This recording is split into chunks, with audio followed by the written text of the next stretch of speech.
Hear me out. I think he's like equal part charming and also walking red flag.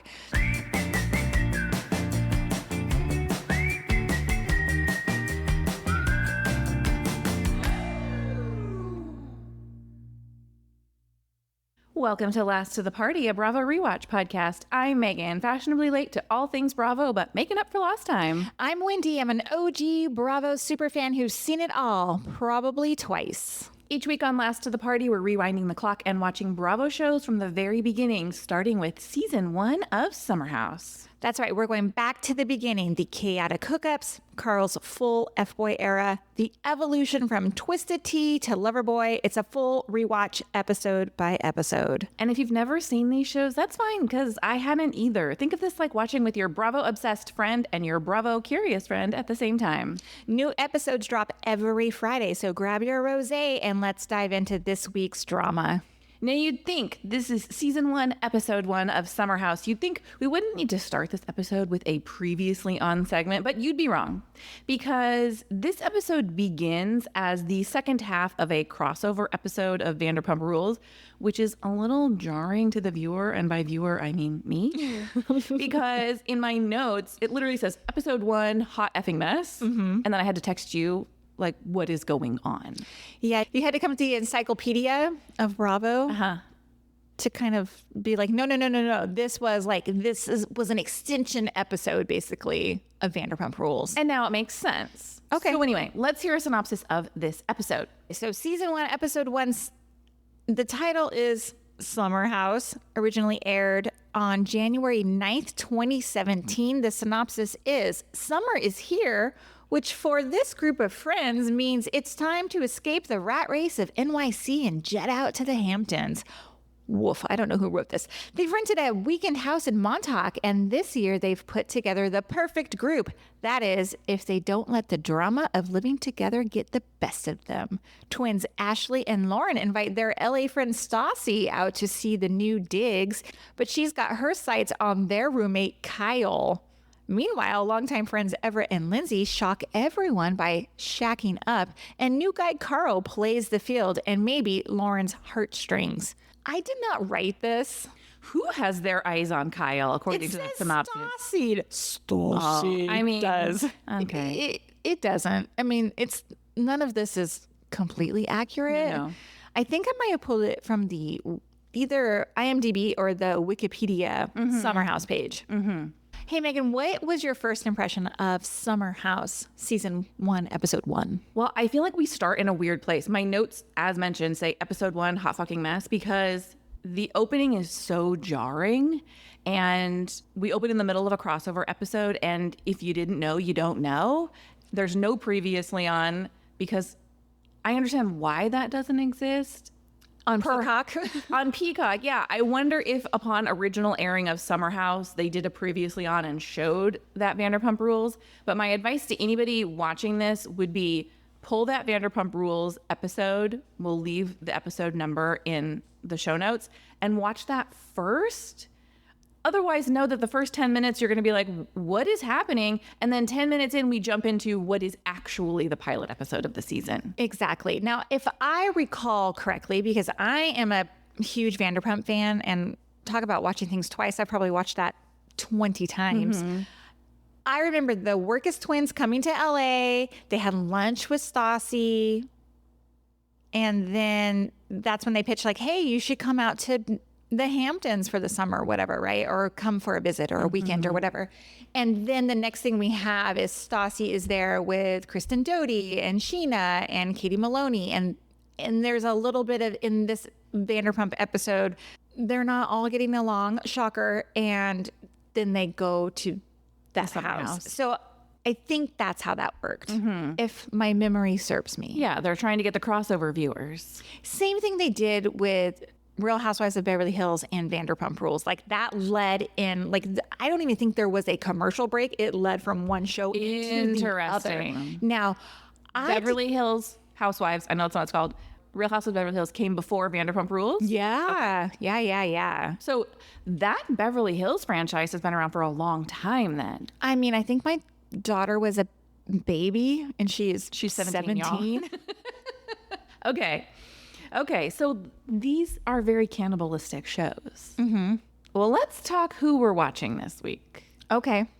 I have lots to talk about. Okay. For me, right up top, Kyle is obviously the main character. He's got a lot going on. Now, you should know, listeners, that I have seen seasons 8 and 9 of Summer House. You guys, I can't believe she watches this stuff out of order with no context. Because what happened is recently my husband and I started watching season 9. And then because we were watching season 9, we finished that. We're like, well, we got to go back and watch season 8. I mean, I have context. I've seen bits and pieces, but I think it's so funny knowing present day Kyle and season 1 Kyle over and over again. There are so many moments where I was like, man, I bet Kyle wishes he could erase this because he says so many things that don't age well in terms of who he is now. Mm-hmm. Well, what about, I mean, if you're so floored by his evolution, what about Carl's evolution? Carl is my second thought, but my thoughts on Kyle, look. He's hooking up with his ex-girlfriend. He's got hot takes on how things should go in the house. I find it hilarious that he hates the inter-house relationship and hookups, given that his relationship will become a main source of drama over many, many seasons to come. It's clear he does the voiceover. He talks about being the one to arrange the summer house. Kyle is the nucleus around which Summer House season 1 revolves. I call him my one-man show of frat boy chaos. I love Kyle. I am not going to even apologize for it. Like, dude understands the assignment here. Yes. He knows how to make good reality TV. And just like where we had Stassi kind of like bridge the gap between Vanderpump and Summer House, like Stassi understood the assignment in the first episode. Like she needed to like rile things up and like create tension between she and Kyle and whatever, and then goes away, right? And then Kyle just takes the torch and goes with it. Yeah. So. Obviously, to your point, the second person I'm watching is Carl, and I wrote Carl is King Fuckboy. I found the scene at the end of the episode where he joins the ladies at the brunch spot and steals their French toast. So cringy. Really? Yes. Really? Here's the thing. You should know that I'm 45 years old. I was never fun. I was never cool. I have been a 45-year-old woman since I was 21 years old. And so the Sunday brunch spot hookup after the weekend, dude joins your table, was never my vibe. So I think it would have made me so uncomfortable if I was there. I personally think Carl makes a strong first impression in this episode. Hear me out. I think he's like equal part charming and also walking red flag. So I hear you. Like, it's hard as someone like me who has watched his story unfold over 9 years or 10 years, whatever it is. I have a little bit of a soft heart for him in these early seasons. Because you know what's coming for him. He's just a hot mess. And he's kind of a baby. He's a hot mess. Yeah. I think he just slides in with like enough confidence that like sparks interest. Yeah, no, I could see that. I love Carl. I think he's magnetic. Do you have a favorite quote or scene from this episode? I have a couple. Yeah. First of all, Ashley talking about Lindsay, quote, she goes in hard. And this is perfectly delivered warning shot that doubles as foreshadowing for Lindsay's entire relationship, the entire series. Yes. Like, I know from our off mic discussions, you don't really like Lindsay. I don't think that's accurate. I don't dislike Lindsay, but what I have seen now, I've seen several episodes of this season, and I had like a little bit of a moment where I started to understand Lindsay further in. But what I have seen from Lindsay is every relationship she's in, she wants to be all in. She wants to be all in, but there's always drama. I've seen a few, as mentioned, I've seen season 8, I've seen season 9. I've actually seen season 2, and season 2 is kind of like the after effects. Like I saw that several years ago of this relationship with Everett. It just seems like relationship drama follows her everywhere. She just seems to thrive in a high relationship drama environment. Mm-hmm. I do find her super compelling. Super compelling. Like I enjoy watching her, but I would be surprised. It would be a welcome surprise to see her in a relationship that's fairly drama neutral. Yeah, I hear what you're saying. I just want to preface, I love Lindsay. Like, I love Lindsay. I think Lindsay Hubbard is TV gold. But also watching this back and over so many seasons, like, this is a true masterclass in a psychoanalysis of like why this person acted this way 10 years ago and to see how they are now. Like, it all makes sense. So I'm hoping, like, when you see the entire like canon of episodes, you'll understand like maybe the motivations behind why these people do things. Yeah, I think that's true. And I also think your point about Kyle being reality TV gold, I think she also understands the assignment. Oh, 100%. We're 9 seasons in and she is still a main character on the show. And so I think there's something to be said for showing up to do the job. And it's not interesting if she and Everett she's got to manufacture drama somehow. Mm-hmm. And so you have to look at it as job security. Agree. Absolutely agree. A quote I loved, Carl is talking about at the end of this episode, he hooks up with Lauren. Mm-hmm. And he's talking about how it's like a no-brainer to hook up with his hot roommate who obviously likes him. He just goes, and it just made me laugh out loud. I loved that moment. Carl is who he is. And in his confessionals in this season, it is absolutely clear that he knows what he wants. Mm-hmm. It's also absolutely clear that he and Lauren are from episode 1 on a collision course with disaster.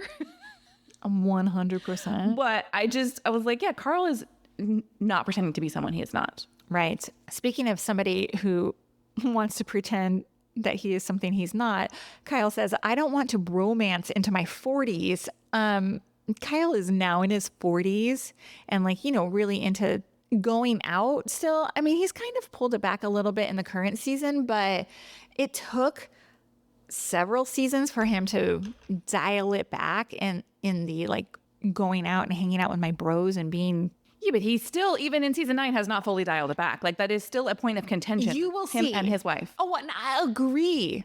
This season in particular, the one that is currently airing right now, like, I feel like he is a more subdued Kyle Cooke. My other one that I really loved from Carl is he says, unlike those LA chicks, we have real jobs. And I think this line is so savage and instantly memorable. But what I liked about it is that it did ground the episode in showing that like these summer share house people have real jobs during the week and like intense jobs during the week. And then the weekend is like for them to like really let loose. And I like that we had gotten some montage of them in the city. Yeah, the staged montage in the city makes me laugh, but what I think is really funny is like the fact that they have real jobs will come to an end real quick. A few seasons in. Absolutely. Just like the servers that serve. Yes. We're not serving. Yeah. Yes. My final favorite quote and scene is Kyle, as soon as he sees Carl and Lauren hooking up, is like, what happened to my wingman? Because Carl had big plans to be Kyle's wingman for the summer, and Carl did Carl. What I think is funny is we will see that happen again way down the road, not with these two, but with other future summer house. I think you know who I'm referring to. Jesse Solomon and West. Yeah. Let's take a quick break and we're going to come right back to talk what we liked about this episode. Hey, quick question. Are you secretly a fan of Hallmark movies? You know, the small town charm, the twinkly lights, the same 3 actors falling in love over and over again? Yeah, we see you, and we've got the perfect podcast for you. It's called Girls Gone Hallmark. It's hosted by us, Megan and Wendy, and it's where we recap and review all the new Hallmark movies and series, and even some throwback fan favorites with zero shame and lots of opinions. Whether you're a diehard fan or just here for the cozy vibes, we've got you covered. So after this episode, come hang out with us on Girls Gone Hallmark. We promise it's way more fun than pretending you don't love a good Christmas in July. Hey, Wendy, what did you like about this episode? Well, I had a hard time coming up with what I liked about episode 1 because 1, the beginning is so disjointed. Yeah. And 2, like a pilot episode of a scripted show, there are so many characters and cast members, and a lot of storylines that need to be established. So it's a lot. Yeah. And I have told people many, many times over the years to entirely skip season 1. Yes, including me. I know. That's why I've seen season 2 before. Because I think season 1 and season 2 are so different from each other, and the cast changes over a little bit and all of that stuff. So I don't love episode 1. Like, I'm not going to come here and be like, I'm a huge Summer House fan. I am, but season 2 and on. Yeah. So here are the things that I liked about this episode. 1, I mentioned it earlier. I do like how they set up their weekday versus their weekend lives. I enjoy seeing the cast return to their real jobs in the city. Yeah. And then blowing off steam on the weekends. I liked that structure a lot. We have lost that in future seasons. It's a lot in this season. Like, I think they were leaning really hard into, we're professionals. We work hard so we can play hard. Yeah, exactly. The second thing I really liked, I enjoyed Lauren and Carl's chemistry. I thought it was teed up perfectly. Lots of flirty, lots of on-camera kisses. The whole end, like the cliffhanger of them in the bedroom together, getting like ready to hook up. Like, perfect cliffhanger for an episode that makes you want to watch the next one. I mean, Bravo knows what it's doing, right? Sure. And finally, the thing I really, really loved is back to Kyle's confessions. I think he's like MVP of talking heads. I love his jokes. He's funny, but also self-aware, that I find him super likable. I like Kyle too. We haven't talked a lot about the ladies of the show, but I really enjoyed the Wirkus twins. I find it really funny when we see the alternating confessions between Lauren and Carl. And basically Lauren's like, well, I'm all in. And Carl's like, yeah, Lauren's cool, but I don't really want to be tied down to an in-house relationship. They're practically screaming foreshadowing to me. I like Ashley trying to be the voice of reason. Like, she sees straight through Carl and she knows who her sister is. And she's like, put the brakes on, girl. And Lauren in later episodes is like, Ashley's been an old married lady forever. Like, she doesn't understand what it's like to be out here dating, which perhaps is true. Like, she has a different perspective, but also, I mean, Lauren like does dive headfirst into this showmance, interhouse romance.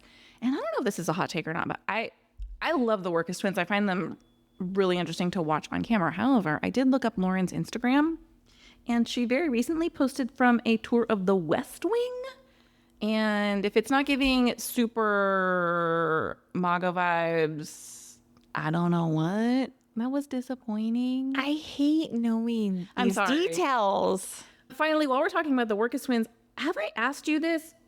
Have you seen the TikTok trend where it's like, I'm so hungry, I could eat it, and then like you name someone from the person's past? Have I told you the Wirkus twin related one? Jesse Solomon was with Carl recently in a TikTok, and he was like, I'm so hungry, I could eat a Wirkus twin. And Carl's face was like, it was funny in that moment because like it's such a deep cut, but it's also funny because I suspect Carl's maybe not super up with like every TikTok trend. Of like the trends, he didn't seem to understand what was happening. Sure. It like totally threw him. So he was like the high school history teacher that the kids pull this one on. He's like, what are you talking about? Yeah, poor Carl. Poor Carl. I'm telling you. Carl goes from like hot F-boy to like dad energy so hard. Wow. Did you have any wishes for this episode? Yeah, I got a whole bunch. Oh, let me hear them. Less of the Kyle Stassi hot tub disaster. Look, even on a rewatch, I'm like super embarrassed, like for both of them in this moment. Yeah. Like, I can't figure out. No, actually, I feel like Kyle is being Kyle. Kyle is super drunk and just so douchey in this moment, right? Yep. And I feel like Stassi's there to do the job, but it feels manufactured and it just makes me so uncomfortable to watch. They're like, be annoyed with Kyle. This is the assignment. Kyle's drunk. Be annoyed. Yeah, and what I don't like about it is because I once was a huge, big-time Stassi fan. And I have seen her be like so sharp with her tongue that she'll just give a lashing, and this felt almost weak. A little bit weak. Like she was offended that he wasn't into her, which no, but he kind of was into her. But then insulting her. Yeah. You know what I mean? Like she was feeling hurt that he wasn't complimenting her in a way that she wanted to. It felt super manufactured. It just made me uncomfortable to watch. That's why I'm like, skip the first 10 minutes of the show. Yeah, for sure. Genuinely like pick up after the first commercial. 100%. Two more things. that I wished for. I need less 4 a.m. moaning from Amanda. Look, I'm no prude, but the sex sounds, It's a lot. it was a lot. I was like, oh my God. I know. She's 24, I think, in this episode, and doesn't have the like, oh shit, my digital footprint. I feel like she's like, doesn't think like this show is still going to be on 9 seasons from now and I'm going to be one of the main characters. And now I'm going to have to look back on me in all of my booty calls. Yeah. Not shaming her by any means. I'm not either, but I don't want the moaning. I do feel like this season was, from what I've seen, heavy on the like pull the covers over our head, watch the covers move motions of like early Big Brother days. Totally. And I don't need it. Right. We can read between the lines, Yeah. but maybe some like younger generations who watch this show. Do you want the moaning? Email us lastofthepartypod@gmail.com. Here's the last thing I wished for, and we haven't even brought this person up yet, is Christina. Yeah. Okay, but I didn't realize she's not an actual house guest. Like in episode 4, they're like she's a guest. I think she's like a recurring guest that would come out every weekend, but she's not on the lease, I guess. That's what it seems like, because like in a future episode, they're like, yeah, Christina's got to do the blow up mattress because she's the guest this weekend. It was weird. Right. But in terms of Christina, I need way less complaining from Christina. I need her to do something more than stirring up drama. What is noteworthy to me in this particular episode is a conversation she has between herself and Lindsay about being mutually bad friends to each other. And this, like I said earlier, when I mentioned Jesse Solomon and West losing Wingman, this conversation about them being like, well, you're a bad friend. No, you're a bad friend. We see this come up again with Lindsay and someone else. So it makes me pause and wonder, like, is Lindsay kind of a bad friend? Like when she gets wrapped up in like her relationships, do her friendships go to the wayside? I wonder. Well, when Christina is calling her on a bad friend, Lindsay does not receive that information. She's like, okay, that's fine. But, and like she moves on to like her complaints about Christina. There, at no point does Lindsay stop to be introspective and think like, have I been a bad friend? Not in their conversation. And neither in season 8. Yeah. Look, I just have one real wish, and it's we learn basically nothing about Steven in this episode. We get more of him in the next episode, so he's getting his moment, and I think his role increases throughout this season.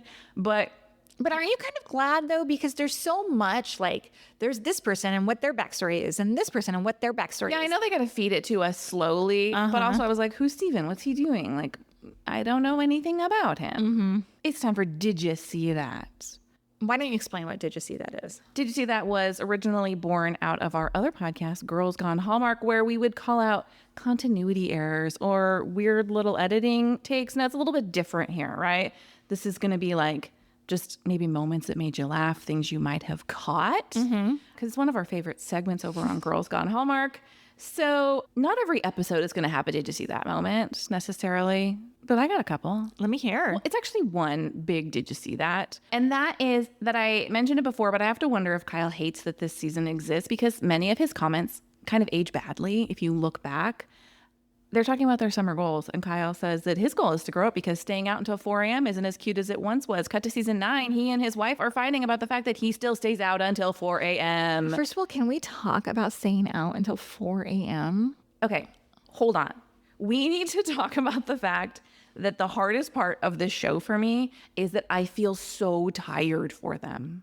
I mean, I don't want to explicitly call it out, but there is no way a human is functioning until 4 a.m. with the amount of alcohol they drink without some sort of other stimulant. An upper? Something. Yeah, regularly, right? It's not like one drunken 4 a.m. night. It's every freaking weekend. I know. And 2 nights at a minimum alone. Like back to back. Yeah, so I really wonder because, look, I'm old. As mentioned, I was never fun, but the idea of driving 3 to 4 hours each way for a weekend, every single weekend, exhausts me. And so I don't know how they do it, especially in this season. We see that oftentimes they drive back on Monday mornings and then go to work. I'll wake up at 4 a.m. and we can go. Come on. I was like, absolutely not. And so I admit that I don't understand that lifestyle, but I don't know how he's still doing it this many years, like at his age. And I also find it hilarious that he's so annoyed with Lindsay and Everett being in the house as a couple. He was like, summer houses were not meant for couples. Again, cut to the next 8 seasons. He is a couple in the house. Yeah, and there's always couples in the house. So Yeah. I wonder what their share houses look like before they actually started filming this show. Was it truly just all singles and they wanted to be out there in the Hamptons or Montauk and they were just like hooking up? I mean, it seems like hookup is the name of the game. Sure. Yeah, were there never couples? Come on. I mean, I don't know. Well, I guess we'll never know. Here are my two. Did you see that? One is Stassi's self-tan was hard to ignore. I thought it was terrible. Oh, didn't notice. Not at all. Like when she's in the jacuzzi and she's got like her arms up and like underneath her arms are just completely white compared to everywhere else on her I'll body. have to pay closer attention. These are things that drive me crazy. The other thing, you will soon see the editing on this show it's perfection. It should be Emmy nominated. There are some savage moments coming.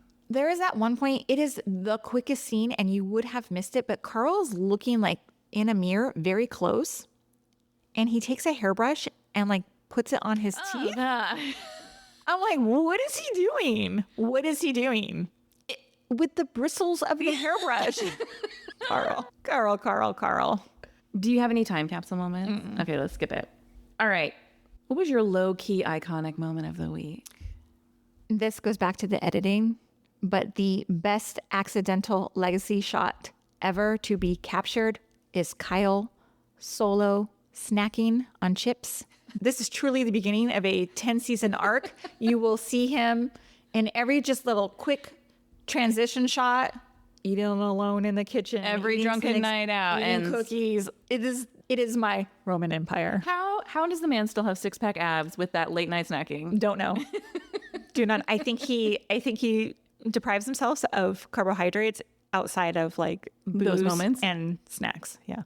My low-key iconic moment is, as mentioned earlier, I know you thought, Stassi wasn't quite savage enough, but I did love her looking at Kyle and being like, is this what's out there? Like straight to his face. I really enjoyed. Is this what I have to look forward to as a single woman? I think you would enjoy the early days of Vanderpump Rules, considering how much I watched season 1 of Vanderpump Rules. Guys, she has only seen season 1. Season 2. And the Scandal season. Oh my gosh. Because I like to know what people are talking about. Which Stassi wasn't even involved. Like she wasn't even a part of the cast at that point. So maybe there is room on the schedule somewhere that we somehow, sometime tackle Vanderpump Rules. Let us know if you want a Vanderpump Rules rewatch next. All right. What's your messiest moment of the week? Kyle insisting he is not a player right before bringing Amanda home. Sir, you're not fooling anyone, even yourself. Kyle is the messiest one of the week. Through the seasons that I have seen of Summer House, another consistent thing is Kyle doesn't drink, he gets drunk. Like there is no in between. Kyle is, if he's drinking, he is drunk.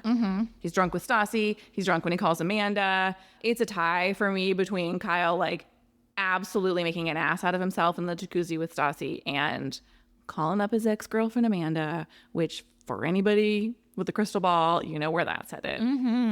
We'll be back next week with our thoughts on season 1, episode 2 of Summer House. Thank you for listening. Please subscribe everywhere you get podcasts. You can follow us on Instagram where we are Last to the Party Pod, and you can email us your thoughts on this episode, Summer House, or the shows you'd like to hear us rewatching next at lasttothepartypod@gmail.com. We'll be back next time. Goodbye. Bye.